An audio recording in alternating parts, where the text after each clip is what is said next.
প্রিয় অষ্টম শ্রেণীর শিক্ষার্থীরা, আশা করছি সবাই ভালো আছো। সবাইকে আজকে বাংলা ক্লাসে স্বাগত জানাচ্ছি। আজকে আমাদের বিষয় পড়ে পাওয়া। এটা একটা খুব মজার গল্প এবং শিক্ষণীয়। গল্পটা লিখেছেন বিভূতিভূষণ বন্দ্যোপাধ্যায়। তাহলে নিয়ম হচ্ছে যে কোনো গল্পে বা কবিতা পড়ার আগে সেই লেখক সম্পর্কে আমাদের একটু জানতে হবে। চলো আমরা আগে লেখক সম্পর্কে একটু জানি। লেখক পরিচিতি। বিভূতিভূষণ বন্দ্যোপাধ্যায়ের জন্ম হয়েছে 1894 খ্রিস্টাব্দে 24 পরগনা জেলার মুরারিপুর গ্রামে।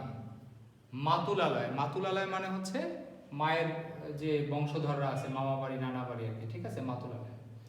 তার পৈতৃক বাড়ি পশ্চিমবঙ্গের 24 পরগনা জেলার ব্যারাকপুর গ্রামে। তার বাল্য ও কৈশোর কাল কেটেছে দারিদ্র্যের মধ্যে। তার মাতার নাম মৃণালিনী দেবী। পিতা মহানন্দ বন্দ্যোপাধ্যায়ের পেশা ছিল কথকতা ও পৌরোহিত্য। কথকতা ও পৌরোহিত্য। কলকাতা বিশ্ববিদ্যালয়ে এম.এ পড়াকালে 1918 সালে তার প্রথম স্ত্রীর মৃত্যু ঘটলে প্রাতিষ্ঠানিক শিক্ষা অসমাপ্ত থাকে। অতঃপর স্কুল শিক্ষকতা সহ নানা পেশায় তার জীবন অতিবাহিত হয়। তাই উনি একজন স্কুল শিক্ষকও ছিলেন। এর 22 বছর পরে তিনি দ্বিতীয়বার বিয়ে করেন 1940 সালে। ছোট গল্প, উপন্যাস, দিনলিপি ও ভ্রমণ কাহিনী রচনার মধ্যেই তিনি জীবনের আনন্দ খুঁজে পান। তার মানে তার লেখাগুলোর মধ্যে দেখে যে ছোট গল্প, উপন্যাস, দিনলিপি, বিভিন্ন দিন সম্পর্কে সে লিখত তার জীবনের। ভ্রমণ কাহিনী রচনার মধ্যেই তিনি জীবনের আনন্দ খুঁজে পান। তার রচিত সাহিত্যে প্রকৃতি ও মানব জীবনের এক অখণ্ড অবিচ্ছিন্ন সত্তায় সমন্বিত হয়েছে। তার সাহিত্যে প্রকৃতির অনাবিল সৌন্দর্য ও গ্রাম বাংলার সাধারণ মানুষের জীবনাচরণের সজীব ও নিখুঁত চিত্র অঙ্কিত হয়েছে।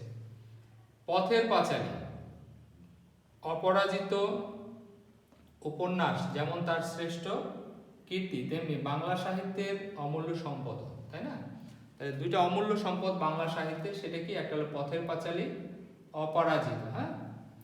তার অন্যান্য রচনার মধ্যে উল্লেখযোগ্য উপন্যাস অরণ্য, ইছামতি, গল্পগ্রন্থ মেঘ মল্লার, মৌরিফুল, ভ্রমণ দিনলিপি, তৃণাঙ্কুর, স্মৃতির রেখা, কিশোর উপন্যাস, চাঁদের পাহাড়, মিস মিদের কবচ, হীরা মানিক জলে।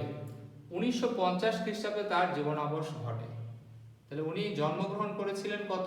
1894 খ্রিস্টাব্দে এবং মৃত্যুবরণ করেন উনি হচ্ছে 1950 সালে। তা আমরা ওনার সম্পর্কে জানলাম। চলো আমরা দেখি আজকে গল্পটা একটু শুরু করি। আমরা এই গল্পটা পার্ট বাই পার্ট শিখবো। মানে কয়েকটা পার্টে আমরা এই ক্লাসটা নিব। গল্পটা আজকে শুরু হবে। তোমরা তোমাদের পাঠ্য বই থেকে গল্পটি মিলিয়ে নাও এবং বাসায় এটা আনন্দের সাথে পড়বে। এটা কিন্তু খুব মজার একটা গল্প এবং এটা থেকে খুব যথেষ্ট শেখার জিনিস আছে। এবং গল্পগুলার প্রত্যেকটা পড়তে পড়তে জায়গা আমরা একটু মনে রাখবো কি ঘটছে ঘটনাটা। আচ্ছা, আমরা শুরু করছি। কাল বৈশাখীর সময়টা আমাদের ছেলেবেলার কথা। মানে কাল বৈশাখীর সময়টা আমাদের ছেলেবেলার কথা। বিধু, মানে সে ঘটনাটা কোথায়? কাল বৈশাখীর সময় না, প্রথম তার ছেলেবেলার কথা বলছে। বিধু, সিধু, নিধু, তিনু, বাদল এবং আরো অনেকে দুপুরের বিকট গরমের পর নদীর ঘাটে নাইতে গিয়েছিল। তার মানে তারা নাইতে গেছে। বেলা বেশি নাই। বিধু আমাদের দলের মধ্যে বয়সে বড়। সে হঠাৎ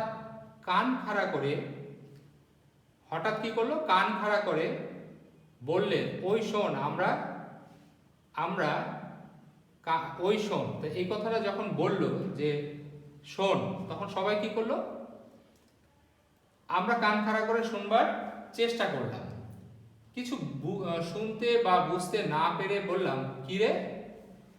বিধু আমাদের কথার উত্তর দিলে না, তখনও কান খাড়া করে রয়েছে।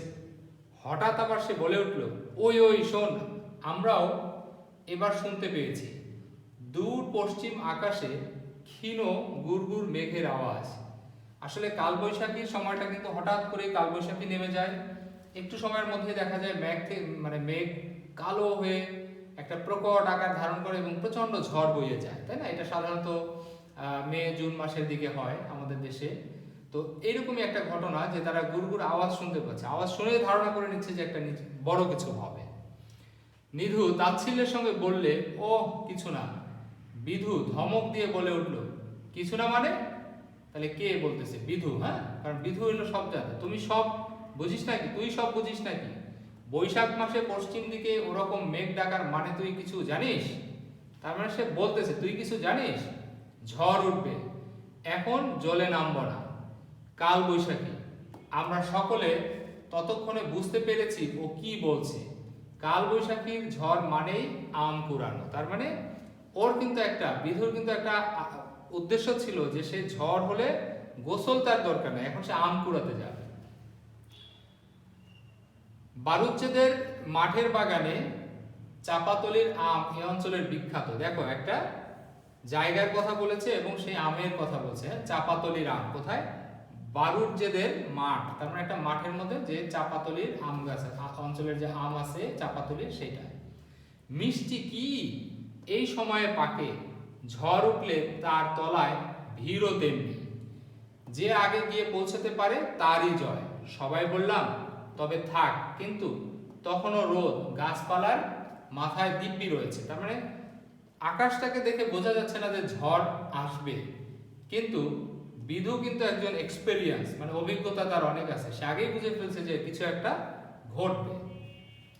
আমাদের অনেকের মনের সন্দেহ তখনও দূর হয়নি। ঝড় বৃষ্টির লক্ষণ তো কিছুই দেখা যাচ্ছে না, তবে বহু দূরাগত ক্ষীণ মেঘের আওয়াজ শোনা যাচ্ছে। ওরই ক্ষীণ সূত্র ধরে বোকার মতো চাপাতলির তলায় যাওয়া কি ঠিক হবে? তার মানে ওরা কিন্তু এখনো সন্দিহান, তাই না? বিধু আমাদের সকল সংশয় দূর করে দিলে, যেমন সে চিরকাল আমাদের সকল সংশয় দূর করে এসেছে। তাহলে বিধু হলো এখানে একটা দলনেতার ভূমিকা পালন করছে না?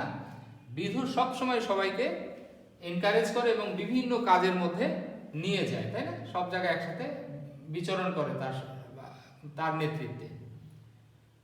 সে জানিয়ে দিল যে সে নিজে এখনই চাপাতলির আমতলায় যাচ্ছে, যার ইচ্ছে হবে সে ওর সঙ্গে যেতে পারে। এরপর আর আমাদের সন্দেহ রইল না, আমরা সবাই ওর সঙ্গে চললাম। অল্পক্ষণ পরে প্রমাণ হলো ও আমাদের চেয়ে কত বিজ্ঞ। হ্যাঁ, বিজ্ঞ মানে অভিজ্ঞ, যে জ্ঞানী আর কি। হ্যাঁ, ভীষণ ঝড় উঠলো, কালো মেঘের রাশি উড়ে আসতে লাগলো পশ্চিম থেকে। তাহলে ওই যে পশ্চিম উত্তর কর্নার থেকে একটা ঝড় আসে কিন্তু, হ্যাঁ, কালবৈশাখীর সময়। বড় বড় গাছের মাথা ঝড়ের বেগে লুটিয়ে লুটিয়ে পড়তে লাগলো। ধুলোতে চারদিক অন্ধকার হয়ে গেল। একটু পরে ঠান্ডা হাওয়া বইল, ফোঁটা ফোঁটা বৃষ্টি পড়তে পড়তে চরচর করে ভীষণ বাদলের বর্ষা নামলো। তাহলে বৃষ্টিটাও শুরু হয়ে গেল, তাই না? আমরা দেখি পরে কি হচ্ছে। বড় বড় আম বাগানের তলাগুলি ততক্ষণে ছেলে মেয়েতে পূর্ণ হয়ে গিয়েছে। আম ঝরছে শিলাবৃষ্টির মতো। প্রত্যেক ছেলের হাতে এক এক বোঝা আম। আমরাও যথেষ্ট আম কুড়ালাম। আমাদের আমের ভারে নুয়ে পড়লাম এক একজন। ভিজতে ভিজতে কেউ অন্য তলায় চলে গেল, ঠিক আছে, কেউ বাড়ি চলে গেল আমের বোঝা নামিয়ে রেখে আসতে। আমি আর বাদল সন্ধ্যের অন্ধকারে নদীর ধারের পথ দিয়ে বাড়ি ফিরছিলাম। পথে কেউ কোথাও নেই, ছোট বড় ডালপালা পড়ে পথ ঢেকে গিয়েছে। পাকা নোনা নোনা গাছের ডাল কোথা থেকে উড়ে এসে পড়েছে কাঁটাওয়ালা সাইবাবলার ডালে। পথ ভর্তি কাঁটা ফুটবার ভয়ে আমরা ডিঙিয়ে পথ চলছি আধা অন্ধকারের মধ্যে। মানে সন্ধে কিন্তু ঘনিয়ে আসলো। এখন ঝড় হওয়ার পরের যে মুহূর্তটা, সেটাই ব্যাখ্যা করছে যে পরবর্তী মুহূর্তটা কেমন, যার মধ্যে তাকে বাদল, এখানে যিনি বলেছেন সে আর হলো বাদল, দুজনে হাঁটছেন। এমন সময় বাদল কি একটা পায়ে বেঁধে হোঁচট খেয়ে পড়ে গেল। আমায় বললে, দেখ তোরে জিনিসটা কি? আমি হাতে তুলে দেখলাম একটি টিনের বাক্স, চাবি বন্ধ, মানে আটকানো। এ ধরনের টিনের বাক্সে পাড়াগা অঞ্চলের বলে ডাবল টিনের, এটাকে পাড়াগায় কি বলা হয়? ডাবল টিনের ক্যাশ বাক্স, মানে আগে যেখানে টাকা পয়সা রাখা হতো। হ্যাঁ, টাকা কড়ি রাখতে পাড়াগায়ে এটা ব্যবহার করা হতো কেন? পাড়াগাঁয়ে এই টাকা পয়সা এটার মধ্যে রাখার জন্য, ডাবল টিনের বাক্স। আমরা জানি। বাদল হঠাৎ বড় উত্তেজিত হয়ে পড়লো, বললে, দেখিস জিনিসটা, দেখি জিনিসটা, দেখ তো, চিনিস?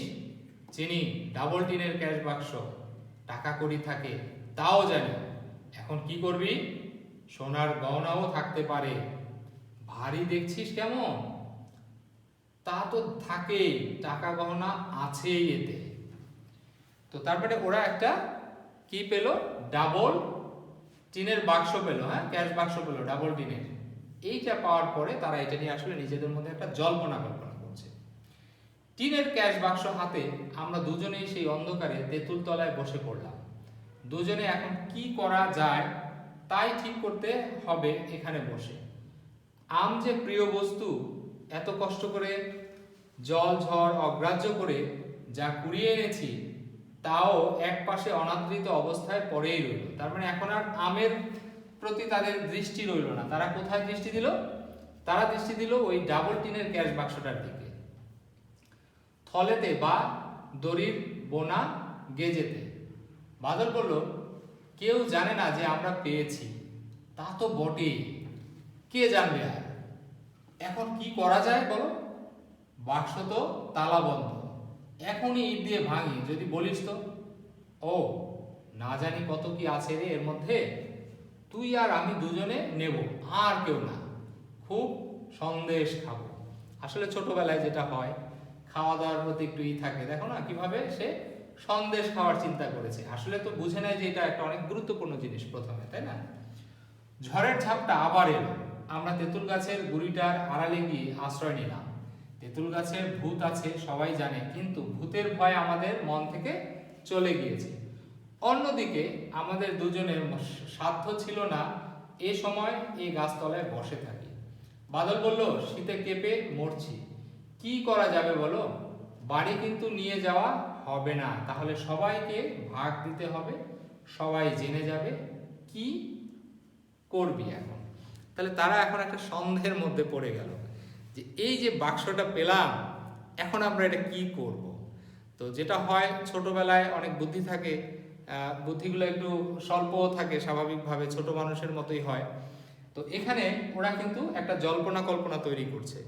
তো এই পর্যন্ত আমরা আজকে এই ক্লাসটা শেষ করতে চাই। তো বন্ধুরা, এখানে একটা গ্রীষ্মকালের কালবৈশাখী সময়ের বর্ণনা কিন্তু আসছে, যে কালবৈশাখীর সময় আসলে কি পরিস্থিতিটা হয় যখন ঝড়টা হয়। তো এটার অভিজ্ঞতা তোমাদের আছে। তোমাদের হোম টাস্ক থাকবে, তোমরা বাসাতে একটা কালবৈশাখীর সময়ের উপরে 10 লাইনের উপরে একটা বর্ণনা লিখবে, যে আসলে কালবৈশাখীর সময়টা কি পরিস্থিতি হয়। ঠিক আছে বন্ধুরা, তোমরা ভালো থেকো। আশা করি পরবর্তী ক্লাসে আবার দেখা হবে। আল্লাহ হাফেজ।